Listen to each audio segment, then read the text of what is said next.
இன்று தாக்கல் செய்யப்பட்டிருக்கிறது. கோபிச்செட்டிப்பாளையத்தை பொறுத்தவரையிலும் சத்தியமங்கலம் உள்பட 9 முறை வெற்றி பெற்றிருக்கிறேன். இது மக்கள் எனக்கு அளித்திருக்கிற மாபெரும் கொடையாக நான் கருதுகிறேன். அந்த மக்களுக்கு கோடான கோடி நன்றி மலர்கள் உங்கள் பாதங்களுக்கு நான் தெரிவித்துக் கொள்கிறேன்.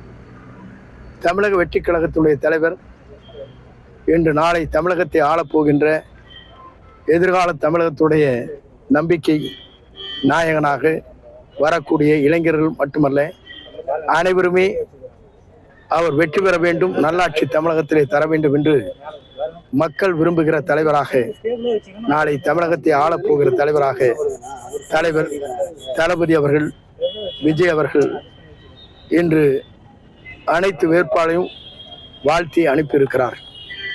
குறிப்பாக ஆண்டு முடிந்தவரும் சரி, ஆண்டு கொண்டிருப்பதை காட்டிலும் புதிய ஒரு இயக்கம் தமிழகத்திலே உருவாக்கப்பட வேண்டும் என்பதுதான் மக்களுடைய கனவாக இருக்கிறது.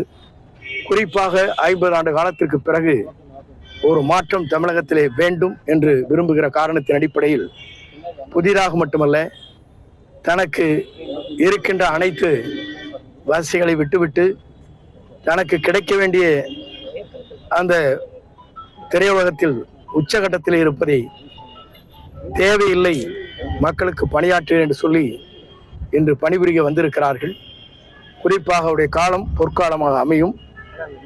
ஆகவேதான் மக்கள் ஒரு மனதாக இன்று அவரை வெற்றி பெற செய்ய வேண்டும் என்பதுதான் மேலை நாடுகளிலிருந்து பணியாற்றக்கூடியவர்கள், குழந்தைகள், இளைஞர்கள், பெரியவர்கள், தாய்மார்கள், தொழிலாளர்கள், விவசாயிகள், தொழில் நடத்துகின்றவர்கள் அனைவருமே விரும்புகிறார்கள். ஆகவே மாற்றம் உருவாகும், வெற்றி என்பது அவருடைய தலைமையிலே உருவாகும் என்பதை நான் மகிழ்ச்சியோடு நான் தெரிவித்துக் கொள்கிறேன். இந்த தொகுதியை பொறுத்தவரையிலும் மக்கள் என்றைக்குமே என்னை நேசிக்கக்கூடியவர், மக்களை நான் நேசிக்கக்கூடியவர். மக்கள் தீர்ப்பே மகேஷின் தீர்ப்பு.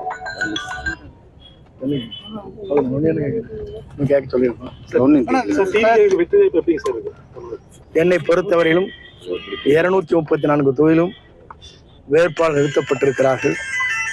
ஆட்சி அமைவதை எந்த சக்தியாலும் மக்கள் சக்தி ஒன்று திரண்டிருக்கிறது. ஆட்சி உறுதியாக அமையும். கோட்டிலே 2026 அவர் தேசிய கொடியை ஏற்றி வைப்பார். எடப்பாடி பழனிசாமி அவர்கள் இங்க பொதுக்கூட்டத்தில் பிரச்சாரத்தில் பண்ணும்போது அதிமுக தான் இந்த தொகுதியில் ஜெயிக்கும், அந்த வெற்றி விழாவுக்கு நான் வருவேன் அப்படின்னு சொல்லியிருந்தாரு சார். இப்போ எப்படிங்க சார் வெற்றி வாய்ப்பு இருக்குது உங்களுக்கு? அவரை பொறுத்தவரை சொல்லிவிட்டு சென்றிருக்கிறார்கள். அவர் தொகுதியை களம் காண முடியுமா என்பதை நாளை தான் நீங்கள் பார்க்க போகிறேன். அதற்கான வேட்பாளர் நிறுத்தப்பட்டிருக்கிறது. டாக்டர் ஸ்ரீவர்மா ஆயுள் தரும் ஆயுர்வேதா அறுவை சிகிச்சை இல்லா குணம், ஆயுள் கால நிவாரணம். Branch express courier private limited, domestic international cargo. உங்கள் இல்லம் தேடி வந்து கொரியர் புக்கிங் டெலிவரி செய்து தரப்படும். என்றும் உங்களுடன் மை இந்தியா. முக்கிய செய்திகளை உடனுக்குடன் தெரிந்து கொள்ள சப்ஸ்கிரைப் பண்ணுங்க, பெல் பட்டனை பிரஸ் பண்ணுங்க.